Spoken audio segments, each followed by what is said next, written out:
Y empezamos aquí con un resumen de noticias.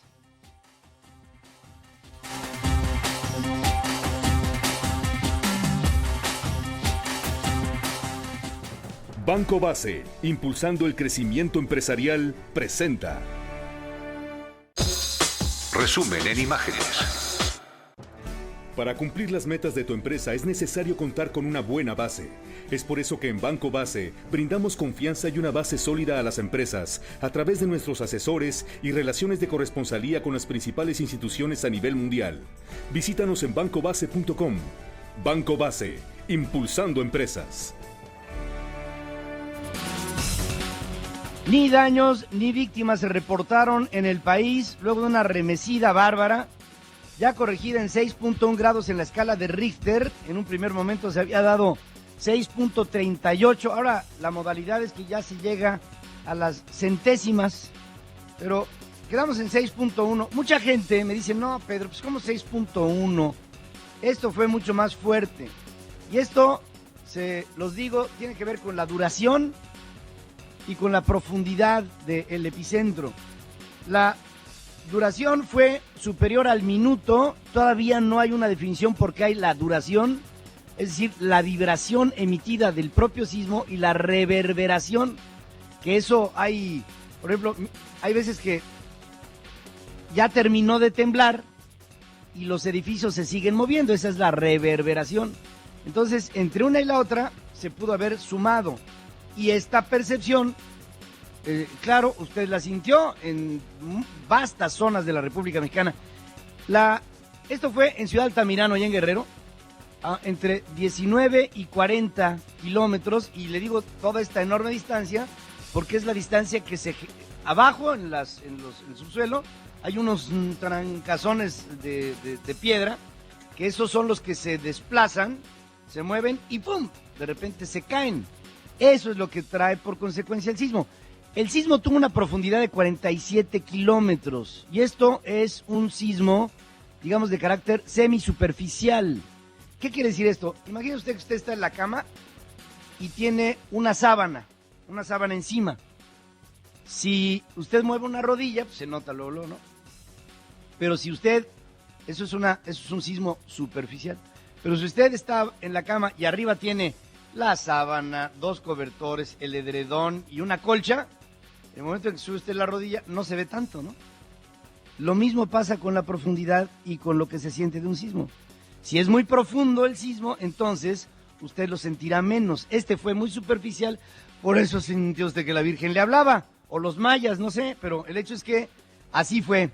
El temblor se sintió en la Ciudad de México, sacando de la cama a muchos capitalinos que salieron en todo tipo de vestimentas, que parecía una fiesta de disfraces.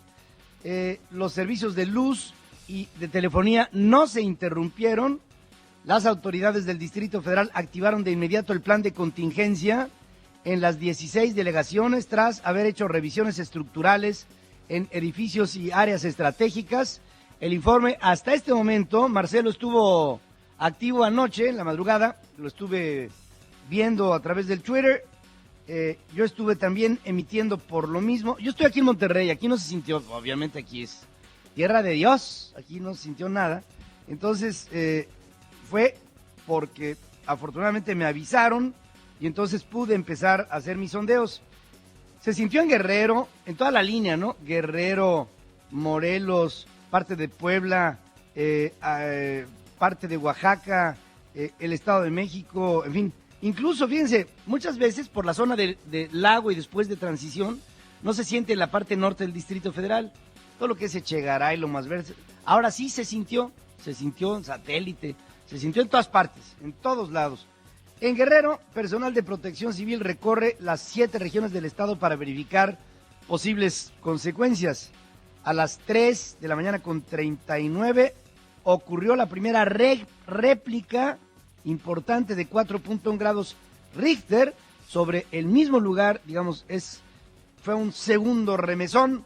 Además del sismo con epicentro en Ciudad Altamirano, se registró otro de 5.1 grados esta madrugada. A los 42 minutos de este día, en la región de Chiapas, donde el pasado miércoles un sismo de 7.3 nos dejó más de 40 muertos en el vecino Guatemala. Aquel sismo se lo narré porque estábamos en la reunión de Banorte, ¿se acuerdan? De ahí vino, fíjense, la semana pasada uno, esta semana otro. ¡Ay, caray! Los mayas están haciendo ahí sus prácticas.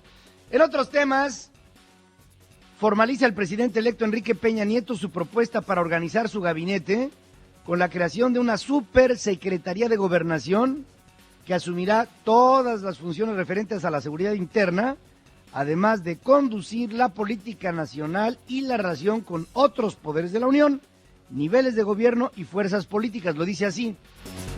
Se propone que la Secretaría de Gobernación asuma la rectoría del Sistema Nacional de Seguridad Pública, también la conducción de las políticas en materia de seguridad interior, prevención del delito y del sistema penitenciario, la de desarrollar tareas de vigilancia fronteriza y de protección civil, la de ejercer el mando sobre la Policía Federal y auxiliar y coordinar las políticas e instancias de información de seguridad nacional y criminal.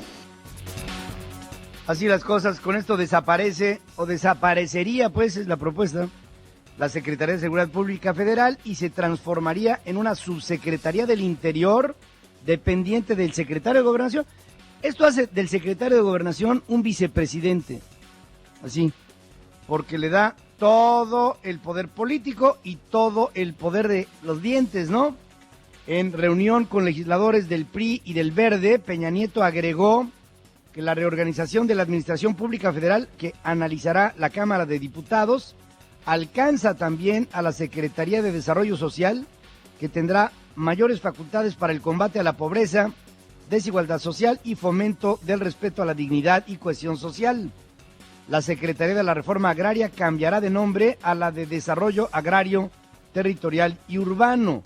También desaparecerá la Secretaría de la Función Pública para dar paso a la Comisión Nacional Anticorrupción, con amplias facultades para sancionar irregularidades en la esfera gubernamental. Y le voy a decir una cosa, y se lo digo ahorita. Yo creo que Enrique Peña Nieto tiene que dar muestras claras de que va en contra de la corrupción. Y le voy a decir por qué. Porque tiene la sombra de Arturo Montiel y del Grupo Atlacomulco. Y lo digo así con todas sus letras. Y si él va a estar dedicado a evitar que haya corrupción en este país, tendría que empezar por el ejemplo de poner, y lo digo desde aquí, a un gabinete probo y no a una punta de rateros. A ver cómo le hace. Para combatir eficazmente la corrupción, que este es el objetivo trazado en esta iniciativa, y la Comisión tendrá capacidad para actuar de oficio por notificación de otros órganos del Estado, así como por denuncias o reportes ciudadanos que le lleve a hacer investigación de eventuales actos de corrupción en estos niveles de gobierno. Podrán ser sujetos de investigación tanto los funcionarios como particulares.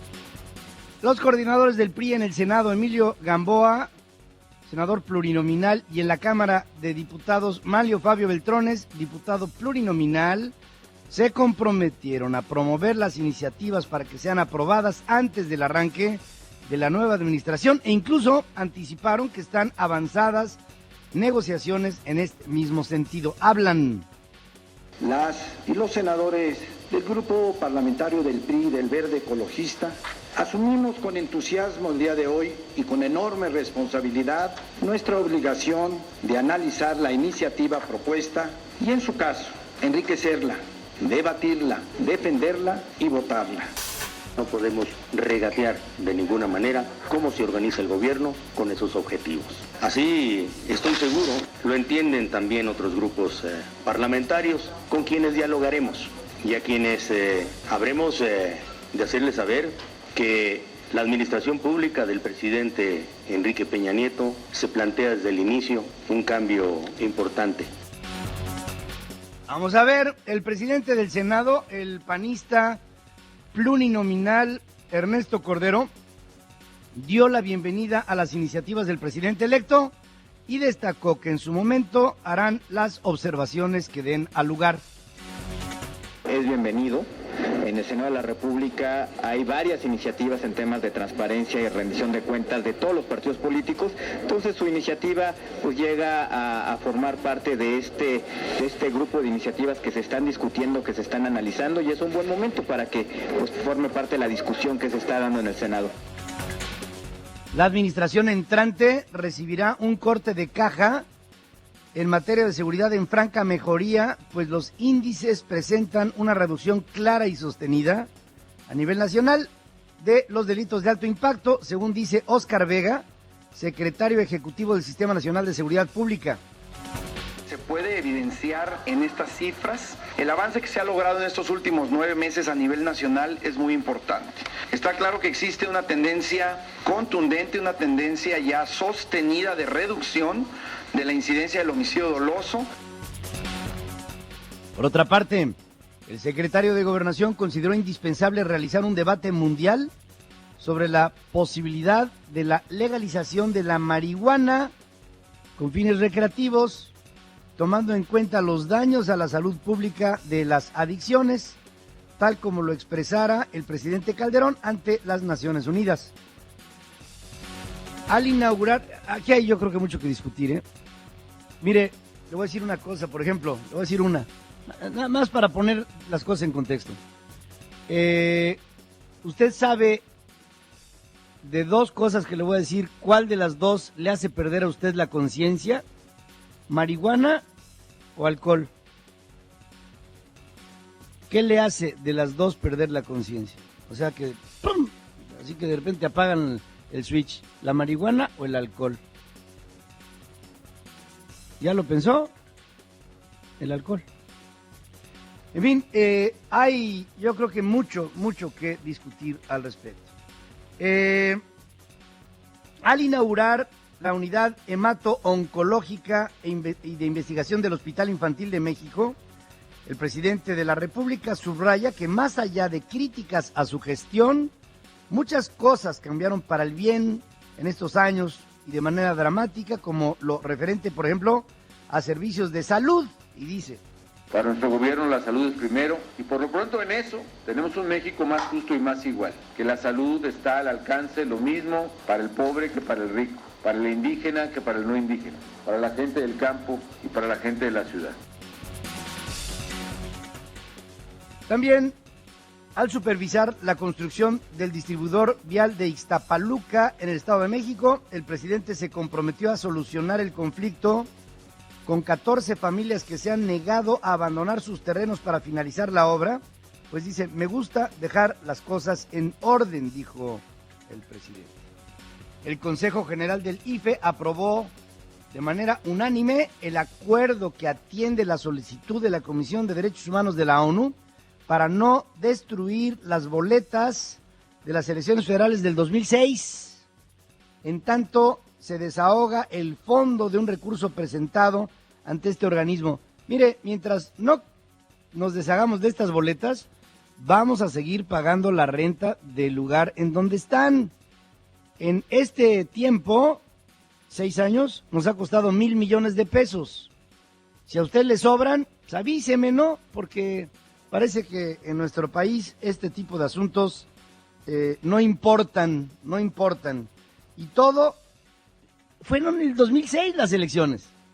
¿Qué diablos andamos guardando? Pero bueno, parece que sigue siendo un tema, desafortunadamente sigue siendo un tema. En sesión solemne, el Senado otorgó de manera póstuma la medalla de honor Belisario Domínguez al humanista Ernesto de la Peña por su gran contribución al enriquecimiento, construcción, análisis y divulgación de la cultura en México. La presea fue recibida por su viuda, doña María Luisa Tavernier, y en su nombre habló el director de la Academia Mexicana de la Lengua, mi queridísimo Jaime Labastida Ochoa. Fíjense,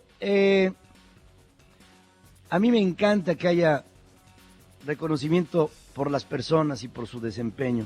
¿Cómo me hubiera gustado que este país y su sector político se hubiera dado cuenta de Ernesto de la Peña en vida?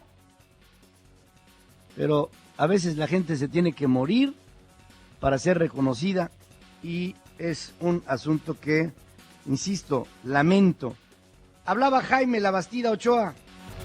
Creo que el Senado de la República ha reconocido ahora a un héroe de otra dimensión, a un héroe de naturaleza diferente, a un hombre que podríamos llamar, si me es lícito usar esta expresión, un héroe intelectual. Héroe, dice Jaime, un héroe. Sí, usted se preguntará, ¿es hermano de Paco Labastida? Sí, es su hermano. Y es, ¿sabe qué, Jaime? Es una delicia de ser humano. Es maravilloso, es inteligente, es culto, es educado, es civilizado, un tipazo. El cardenal José Francisco Robles, arzobispo de Guadalajara, fue elegido como nuevo presidente de la Conferencia del Episcopado Mexicano en sustitución del arzobispo de Tlalnepantla, Carlos Aguiar Retes. En la lucha anticrimen, autoridades de Nuevo León presentaron a una banda de 22 integrantes del Cártel del Golfo que operaban en los municipios de China y de General Bravo, incluido ahí a su líder, Víctor Alberto Valderas, conocido como El Pelón. ¿Sabe usted cuántos años tiene este muchacho? Líder de la banda, 19. Eso dije yo, no manches. En Coahuila, infantes de Marina detuvieron a otro presunto integrante de los Zetas, identificado como Abel Francisco Montelongo, quien declaró actuar bajo las órdenes de Mario Arturo Zurita, el sacapapas, capturado también por la Armada en Saltillo. En Tehuacán, en Puebla, fue asesinado el reportero Adrián Silva, colaborador en varios medios en la región, cuando circulaba por el Libramiento Tecnológico San Marcos, acompañado de su hermano, que también murió en el lugar. En Aguascalientes, elementos de la Policía Federal Ministerial detuvieron al reportero gráfico Esteban Bonilla, especializado en la fuente policíaca, acusado de delincuencia organizada en su modalidad de fomento, derivado de las declaraciones de presuntos integrantes de un grupo delictivo que ya, por cierto, tienen formal prisión. Este reportero era dealer, andaba ahí repartiendo drogas. En Michoacán, los policías del municipio de Salvador Escalante, donde la noche del lunes un comando mató a 4 personas que asistían a una boda, no actuaron durante la agresión porque no tienen armamento debido a que no han presentado exámenes de control de confianza, según confirma el alcalde Alejandro Mendoza. Entonces, pues en la ley en este caso donde prohíbe a aquel elemento de seguridad pública estar armado una vez que no pase el examen de control de confianza. Entonces, bueno, estamos en ese proceso de acreditación y efectivamente pues no se nos ha autorizado por parte del Consejo Estatal que seguridad pública esté armado hasta en tanto no cumplan con el requisito. En el puerto de Veracruz, personal de aduanas y de la Armada aseguraron 1 tonelada de semilla de opio que venía en un contenedor procedente de Turquía. Fíjense nomás. La Procuraduría del Distrito Federal recibió 16 balas de distintos calibres que recolectó un empleado de mantenimiento en el techo de Cinépolis Ermita, donde a principios de mes murió el niño Hendrik Cuacuas.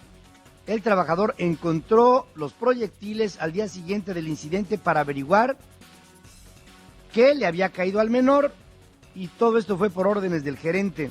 Esto refuerza la tesis de que los proyectiles procedían de los festejos a tiros, a balazos, que realizan los vecinos y que derivaron en la muerte de este niño de 10 años, de Hendrik.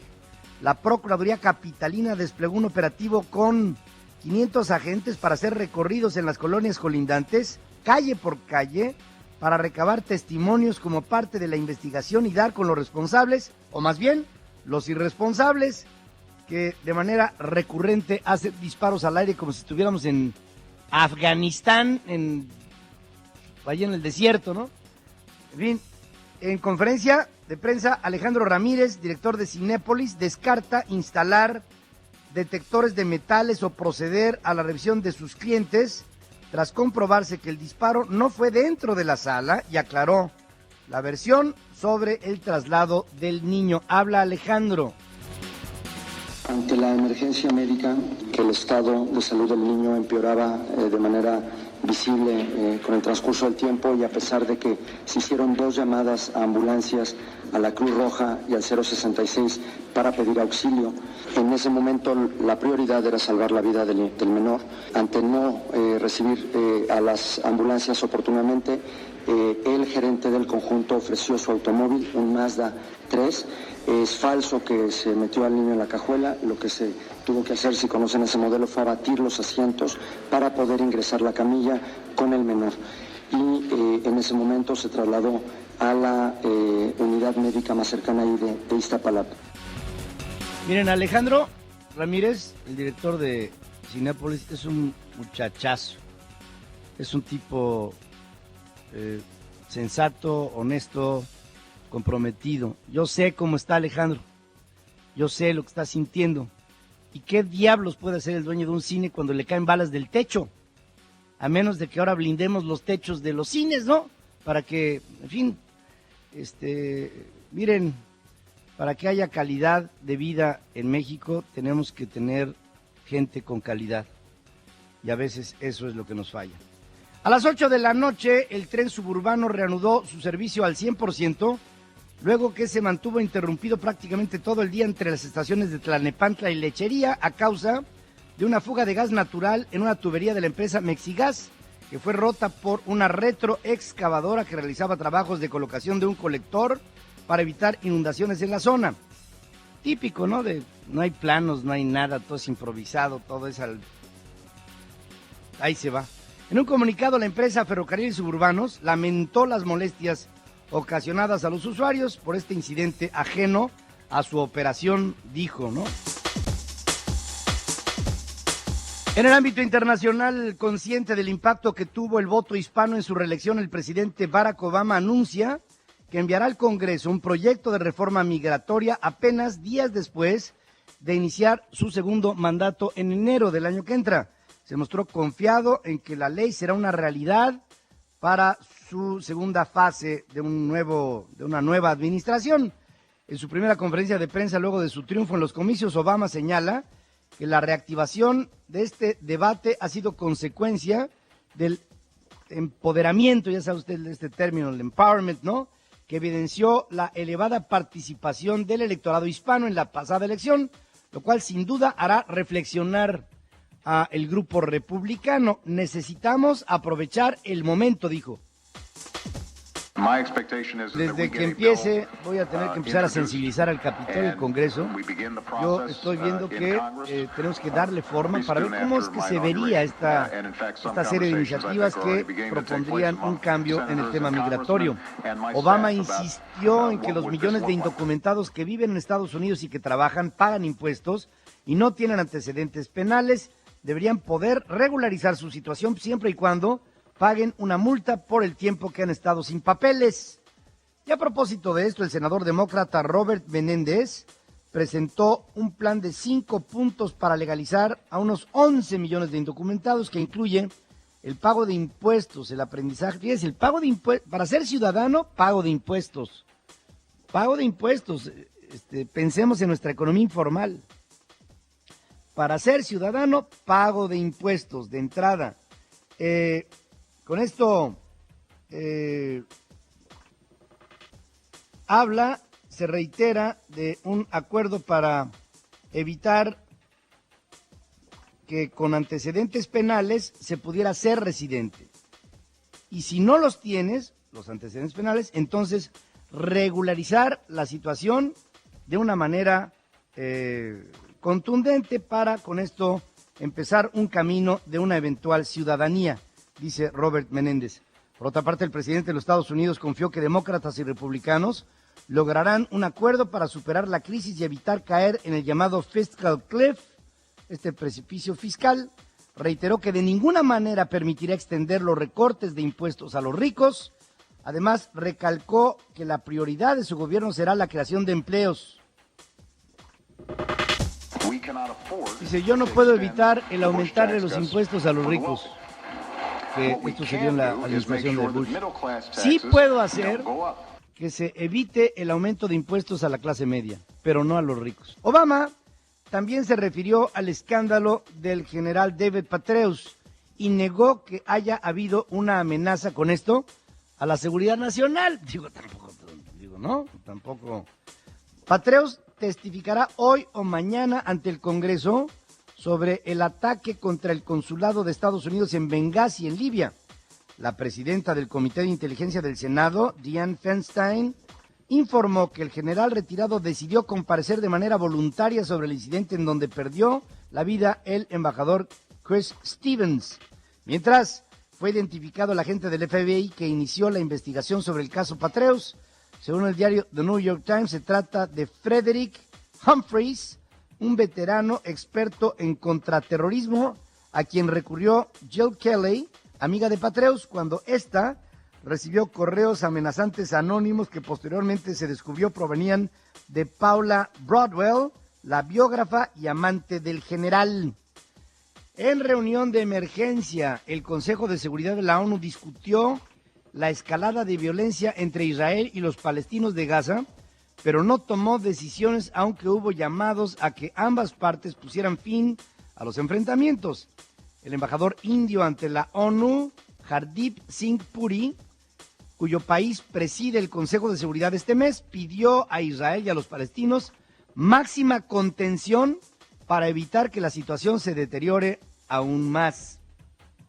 Los estados árabes querían que el Consejo condenara a Israel tras la muerte ayer del principal líder militar de Hamas, Ahmed Jabari, y otras 10 personas en ataques aéreos. Pero Estados Unidos apoyó las acciones de Israel con el argumento de que tiene el derecho a defenderse tras numerosos ataques palestinos en contra de Israel desde Gaza.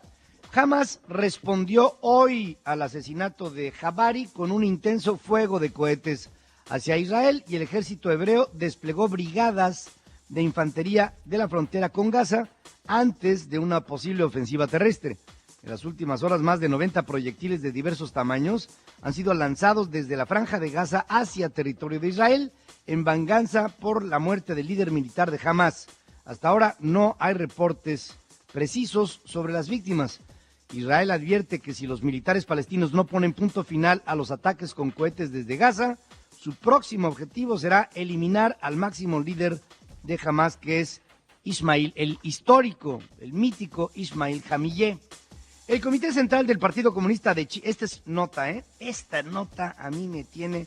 El Comité Central del Partido Comunista de China designó a Xi Jinping como secretario general de la formación y el número 1 en la nueva lista de 7 miembros del Comité Permanente, que es el máximo órgano rector en China.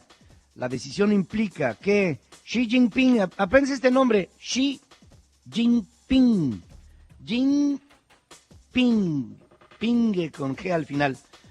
Este hombre de 59 años asumirá la presidencia de China en marzo del año que entra. Será el nuevo presidente de China. Presidente quiere decir presidente de China, presidente del Comité Central, presidente del Partido Comunista Chino y líder del ejército chino, que por cierto es el ejército, obviamente tiene más soldados de los que aquí hay habitantes, ¿no? Pues ese cuate va a ser el hombre más poderoso de China. Xi Jinping, por cierto, fíjese, el papá de Xi Jinping es hijo de la revolución de Mao. Y ese hombre es multimillonario, el papá de Xi Jinping. Este hizo a su hijo y es un príncipe revolucionario, Xi Jinping. Y este es liberal, es corte liberal. Xi Jinping va a sepultar al comunismo. Yo voy a decir por qué. Porque de sus primeras acciones como presidente va a privatizar la banca en China. O sea, los bancos en China van a ser privados. Y en el momento en que el sistema financiero sea privado, en ese momento se acabó el comunismo. Pero va a ser un aterrizaje suave, es decir, no va a caer el muro de Berlín ni la Unión de Repúblicas. No, simplemente van a empezar a salir bancos con marcas.